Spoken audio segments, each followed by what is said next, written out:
నమస్తే అండి. నేను వాణి. నా ఛానల్ ఫస్ట్ టైం చూస్తుంటే ప్లీజ్ లైక్ చేసి షేర్ చేయండి, సబ్స్క్రైబ్ చేసుకోండి. ఈరోజు మనం ఉదయ్ బాబు గారు రచించిన ఆఖరి క్షణం అనే ఒక మంచి కథను విందాం. సమయం సరిగ్గా ఉదయం 10 గంటలు. ఆ పురపాలక సంఘ ఆఫీస్ ముందు ఆగిన కారులో నుంచి సూర్యప్రతాప్ టీవీగా దిగి హుందాగా ఆఫీస్లోకి అడుగుపెట్టాడు. 10 మంది దాకా విజిటర్స్ కూర్చొని ఉన్నారు. కమిషనర్ గారిని చూస్తూనే అందరూ లేచి నిలబడ్డారు. వారికి ప్రతి నమస్కారం చేసి వెళ్ళబోతున్న వాడల్లా ఒక వృద్ధుణ్ణి చూసి ఆగిపోయి దగ్గరగా వచ్చాడు. ఆయన కళ్ళల్లోకి తేరిపార చురుగ్గా చూసి వంగి వారి పాదాలకు నమస్కరించి తిన్నగా తన గదిలోకి వెళ్ళిపోయాడు. 10 అన్నాడు అద్దాల ఛాంబర్లో కూర్చొని ఇంటి పన్ను కట్టించుకుంటున్న నాగరాజు. ఏమిటి 10? మీరే నాకు ఇవ్వాలి అని కౌంటర్ బయట కస్టమర్ అంటే, పొద్దున్నే అప్పేంటి, నా దగ్గర డబ్బులు లేవు అంది పక్క కౌంటర్లోని సుశీల. ఏహే, మిమ్మల్ని కాదేహే సార్, ఆ పెద్దాయనికి ఇది 10వ నమస్కారం పెట్టడం. మిగతా వాళ్ళని వదిలేసి ఆయనకే ఎందుకు పెడుతున్నాడబ్బా? వాళ్ళ నాన్న గుర్తొచ్చాడేమో అంది సుశీల అనవసరంగా పమిట సర్దుకుంటూ. ఇంతలో ఆ పెద్దాయన చేతిలో నుంచి సంచి తన చేతిలోకి తీసుకొని, మిమ్మల్ని అయ్యగారు రమ్మంటున్నారు బాబు. అటెండరు ఆయన చేయి పుచ్చుకొని కమిషనర్ గదిలోకి తీసుకువెళ్ళడం గమనించి నోరు మూసుకున్నారు. ఆయన లోపలికి అడుగు పెడుతుండగానే రండి మాస్టారు అని తన సీట్లో నుంచి లేచి తన టేబుల్ ఎదురుగా ఉన్న వీల్ చైర్లో కూర్చుండజేసి తన బల్ల మీద సిద్ధంగా ఉన్న మంచినీళ్ళ గ్లాసు మీద మూత తీసి స్వయంగా అందించాడు సూర్యప్రతాప్. 2 ఏళ్లుగా అదే ఆఫీస్ చుట్టూ తిరిగినా కూడా ఏనాడు ఏ అధికారి అలా తనకు తానుగా పిలిచి గౌరవించలేదు. ఆయనకి చాలా ఆశ్చర్యంగానే ఉంది.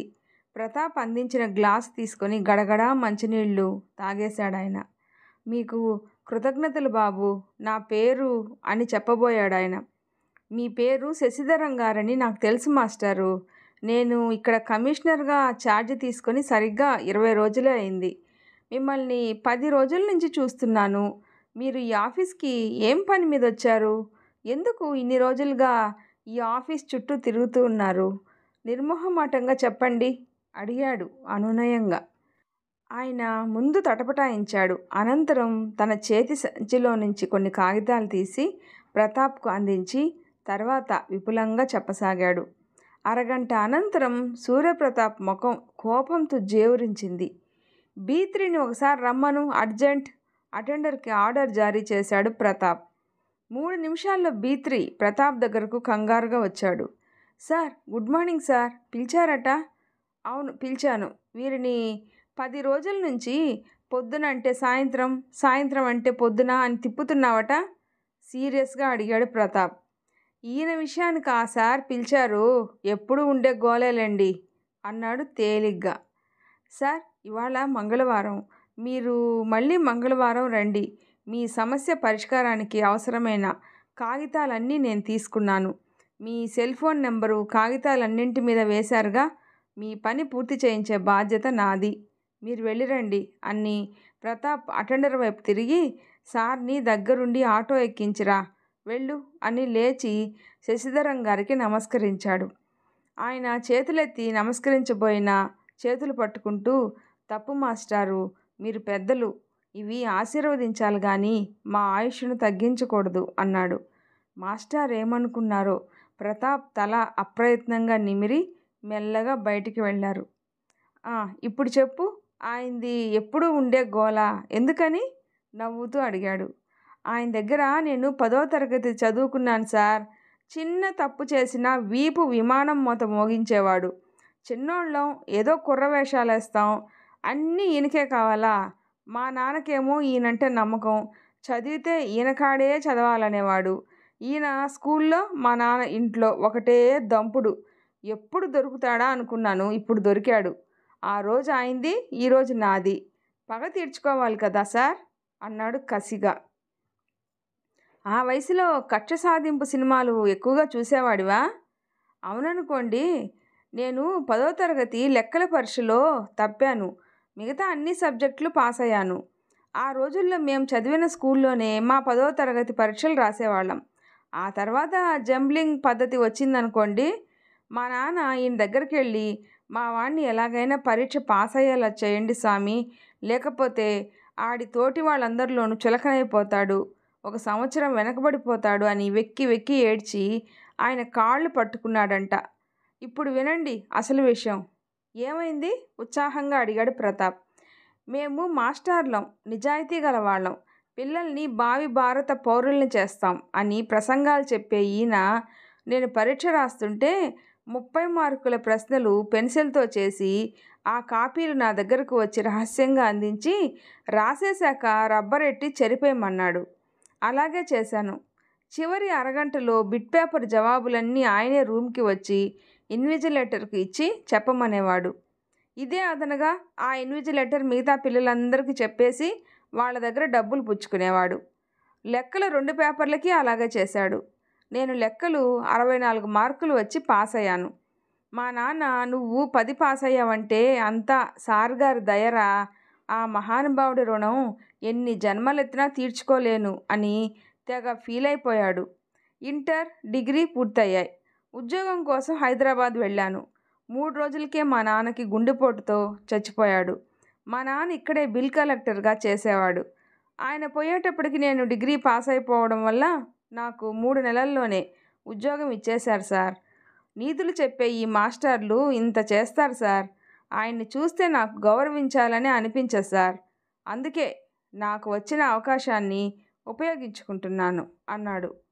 నీ పేరు రంగబాబు కదూ? ప్రతాప్ కంఠ తీవ్రతకు ఒక్కసారి రంగబాబు వెన్నులో వణుకొచ్చింది. అప్పటి వరకు ఒక క్యాజువల్ స్నేహితుడితో మాట్లాడినట్టు మాట్లాడిన రంగబాబు నిటారుగా అయ్యి చేతులు కట్టుకున్నాడు. సార్ అన్నాడు భయంగా. మీరసలు మారరేంటయ్యా? 6 నెలలు కత్తిసాము నేర్చి మూలనున్న ముసలమ్మని రావే యుద్ధానికి అని పిలిచాడట నీలాంటి వాడే. చదువు నేర్పి నువ్వు పరీక్ష పాస్ అయ్యేలా చేసి నీ 10వ తరగతి జీవితాన్ని గట్టు దాటించిన మాస్టారు చేసిన సేవను మర్చిపోయి ఆయన నిన్ను కొట్టాడు అని కక్ష పెంచుకొని ఇవాళ ఇలా ఉసిరు పెడుతున్నావే, ఇది తప్పు అని నీ అంతరాత్మ నిన్ను ఒక్కరోజు కూడా నిలదీయలేదా? ఆఫీస్ పనుల మీద వచ్చిన మిగతా వాళ్ళ దగ్గర లంచాలు తీసుకుంటూనే ఉన్నారుగా. ఇలాంటి వృద్ధుల్ని ఉసిరు పెడితే మహా పాపమయ్యా. తన బల్ల మీద ఉన్న ఆయన కాగితాలు చేతిలోకి తీసుకొని, ఇవన్నీ ఏమిటో తెలుసా? ఆయనకున్న ఒక్క సమస్యకి 10 రిమైండర్లు.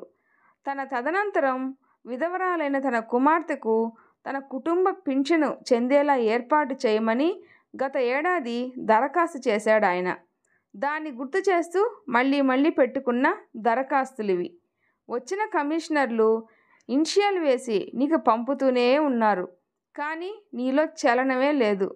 విసుగు చెంది ప్లాన్ చేసి పబ్లిక్ ఒక్కసారి బుక్ చేస్తే చాలు వెళ్ళి జైల్లో కూర్చుంటావు. వెళ్ళు. ఆయన సర్వీస్ రిజిస్టరు మొత్తం ఆయన ఫైలు 5 నిమిషాల్లో నా ముందుండాలి.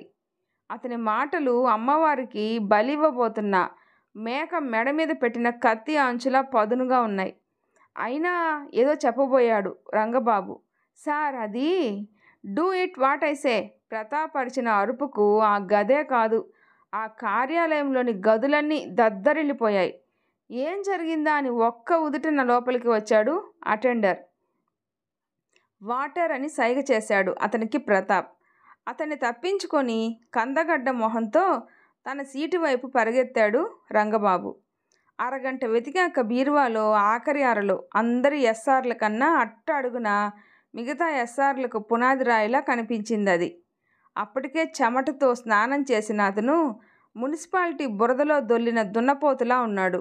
దాన్ని కట్టి ఉన్న ఆయన ఫైల్ తీసుకొని ప్రతాప్ దగ్గరకు వచ్చాడు రంగబాబు. ఇంకొకసారి ఇలాంటి నిర్లక్ష్యం నేను గమనించానో జాగ్రత్త. పని చేయలేదని నిన్ను అనుకోరు, చేయించలేని నా పనితనాన్ని ఆడంగితనం అనుకుంటారు. వెళ్ళు. పిలిచిన వెంటనే మాత్రం రా.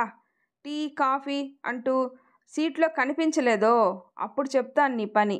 వెళ్ళు అవతలకి సీరియస్గా అని ఫైల్ ముడి విప్పి దాన్ని పరిశీలించడంలో మునిగిపోయాడు సూర్యప్రతాప్. బతుకు జీవుడా, ఇంకా ఎన్ని దొబ్బులున్నాయో అనుకుంటూ మున్సిపాలిటీ బలిసిన పందిలా వచ్చి తన సీట్లో కూలబడ్డాడు రంగబాబు. వారం రోజుల తర్వాత తనను రమ్మని ఒకరోజు ముందే తన గుమ్మంలో కమిషనర్ గారి జీపు ఆగడం చూసి పేపర్ చదువుకుంటున్న శశిధరం గారు చాలా ఆశ్చర్యపోయారు. ఎదురుగా వెళ్ళి లోపలికి స్వాగతించారు. ఆయన పాదాలకు నమస్కరించి ఆయన్ని అనుసరించాడు సూర్యప్రతాప్. మాస్టర్ ఎదురుగా కూర్చొని తన వెనుక వచ్చిన అటెండర్తో ఫైల్ అక్కడ పెట్టి, నువ్వు జీప్ దగ్గర ఉండు, 10 నిమిషాల్లో వస్తాను అన్నాడు. ఆ అటెండర్ వెళ్ళిపోయాడు. అంతలో మాస్టారి కుమార్తె వచ్చి కాఫీ ట్రే తండ్రి ఎదురుగా పెట్టి సూర్యప్రతాప్కి నమస్కరించింది. కాఫీ తీసుకోండి బాబు. తనే బాబు మా అమ్మాయి. ఈ అమ్మాయి కోసమే నా తాపత్రయం అన్నారాయన గాద్గదికంగా. మాస్టారు, ఇదిగో మీ పని పూర్తయింది. మీ తదనంతరం మీ కుటుంబ పింఛను మీ అమ్మాయికి వస్తుంది. అన్ని కాగితాలు ఈ ఫైల్లో ఉన్నాయి మాస్టారు. ఇక మీరు ఆఫీస్కి రానవసరం లేదు. అందుకే మీ ఎస్ఆర్ కూడా నేను మీకు అప్పగిస్తున్నాను. మరి నేను వెళ్ళిరా అన్నా సార్ అన్నాడు సూర్యప్రతాప్ లేస్తూ. శశిధరం గారి కళ్ళల్లో ఆ మాటలకు గిర్రున నీళ్లు తిరిగాయి. లేచి నిలబడి ప్రతాప్ చేతులు పట్టుకుంటూ, బాబు, మీరు రోజు నమస్కరిస్తుంటే పెద్దరికానికి గౌరవం ఇస్తున్నారేమో అనుకున్నాను. కానీ మీ చర్య అలా లేదు. ఏమీ అనుకోకపోతే మీరెవరో చెప్పండి బాబు అన్నారాయన. సూర్యప్రతాప్ నవ్వుతూ ఆయన కళ్ళు తుడిచి, ఆ రోజు నేను పెట్టుకున్న కన్నింటిని ఇలాగే తుడిచి నా బ్రతుకును నిలబెట్టిన దైవం మీరు చేసిన సహాయాన్ని కానీ మర్చిపోతే నా అంత కృతజ్ఞుడెవరు ఈ లోకంలో ఉండరు సార్. మీ సమస్య పరిష్కరించగలిగాను. అదే నాకు ఆత్మసంతృప్తి. ఇంతకీ నేనెవరో గుర్తుకు వచ్చానా సార్? ప్రశాంతంగా తన కుర్చీలో వెనక్కి జారిగిలబడుతూ అడిగాడతను. వయసు పెరిగి జ్ఞాపక శక్తి తగ్గిన మాట వాస్తవమే. అయినా కొందరిని మర్చిపోలేదు బాబు. అయితే వారిలో నువ్వెవరివో పోల్చుకోలేకపోతున్నాను అంతే అన్నారాయన కళ్ళు కాస్త విశాలం చేసుకుని చూస్తూ. చెప్తాను మాస్టారు, వినండి.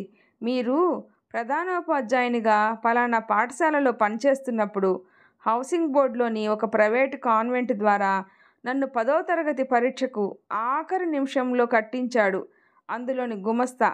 200 రూపాయల ఫైన్తో ఆఖరి రోజున కట్టడానికి వచ్చింది నేను ఒక్కడినే. మీరు ముందు తిరస్కరించిన తర్వాత నేను ఏ పరిస్థితుల్లో ఫీజు కట్టడానికి వచ్చానో మీకు చెప్పాను. మా నాన్న గోడౌన్లో కూలి పనిచేసి సంపాదించింది ఇంట్లో ఇవ్వకపోగా అమ్మ రెక్కలు ముక్కలు చేసుకుని న్యాయంగా సంపాదించిన సొమ్మంతా ఆమెను చితక్కొట్టి తీసుకుపోయేవాడు.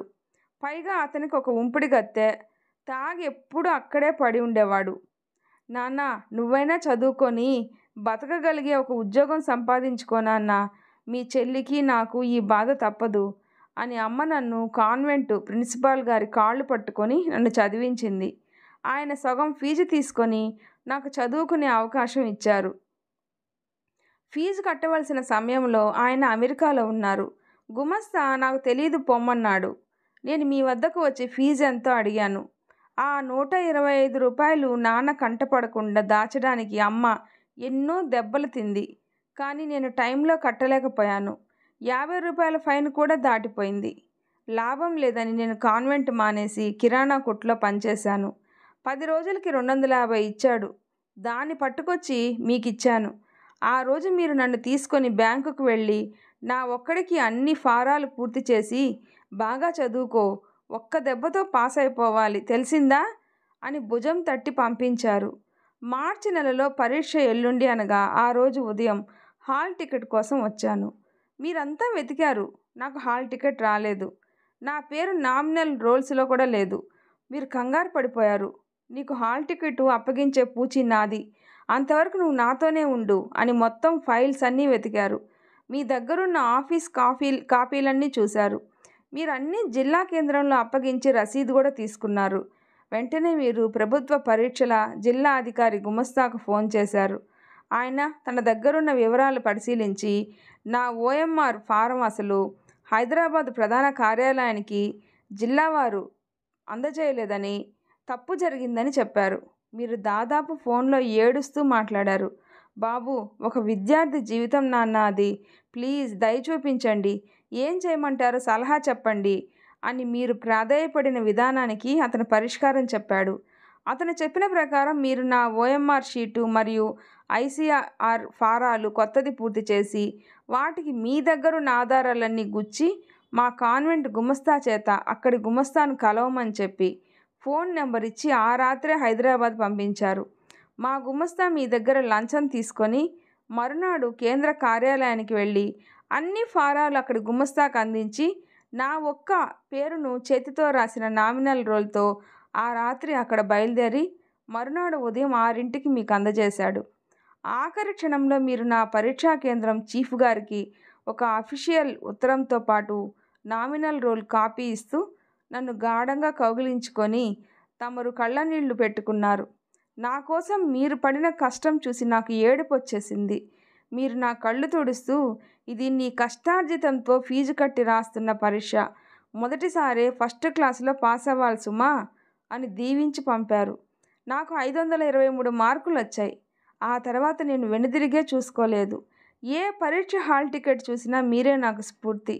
ఆ స్ఫూర్తితోనే ఈ స్థాయికి ఎదిగాను మాస్టారు. ఈ జీవితం మీరు పెట్టిన భిక్ష. అమ్మ నా దగ్గరే ఆరోగ్యంగా ఆనందంగా ఉంది సార్. ఇప్పుడు చెప్పండి సార్, నేను గుర్తుకు వచ్చానా సార్? బాబు, నువ్వు సూర్యప్రతాప్. నువ్వు మొదలుపెట్టిన మొదటి క్షణంలోనే నాకంతా గుర్తుకొచ్చేసింది. కానీ నా ప్రతి చర్యని నువ్వు కళ్ళకు కట్టినట్టు చెప్తుంటే ఆశ్చర్యపోతూ వింటున్నానయ్యా. ఎలా మర్చిపోగలనయ్యా? ఒక విద్యార్థికి ఎవరి వల్లనైతేనేమి 1 సంవత్సర కాలం భవిష్యత్తు అంధకారమైపోతుందన్న బాధ నన్ను నిలువునా వణికించింది నాన్న. అందుకే నువ్వు పరీక్షకు హాజరయ్యేలా చేయగలగడం కోసం నేను ఆఖరి క్షణం వరకు పోరాడి గెలిచాను. కాదు, నిన్ను గెలిపించాను. ఆ గెలుపుకు కృతజ్ఞతగా నువ్వు నాకు ఈ పని చేసి పెట్టావా బాబు? ఆ భగవంతుడు నిన్ను చల్లగా చూడుగాక అన్నారు వృద్ధాప్యం వల్ల వచ్చిన కన్నీళ్లు కారుతున్న కళ్ళను తుడుచుకుంటూ. మీ నోట నా పేరు పలకబట్టమే నా అదృష్టం సార్. వస్తాను సార్. ఖాళీ చూసుకొని మరోమారు తమ దర్శనం కోసం వస్తాను సార్ అని హఠాత్తుగా లేచి మాస్టారి పాదాలకు నమస్కరించి చెమర్చిన కళ్ళను తుడుచుకొని వేగంగా వెళ్ళిపోయాడు ప్రతాప్. ఆయన మనసు అతని పట్ల శిష్య ప్రేమతో నిండిపోగా సంతృప్తిగా ఫైల్ తీసి చదువుకోవడం మొదలెట్టారు శశిధరం గారు. ఈ స్టోరీ మీకు నచ్చినట్లయితే ప్లీజ్ లైక్ చేసి షేర్ చేయండి, సబ్స్క్రైబ్ చేసుకోండి. స్టోరీ ఎలా ఉందో తప్పకుండా కామెంట్ చేయండి. Thanks for listening.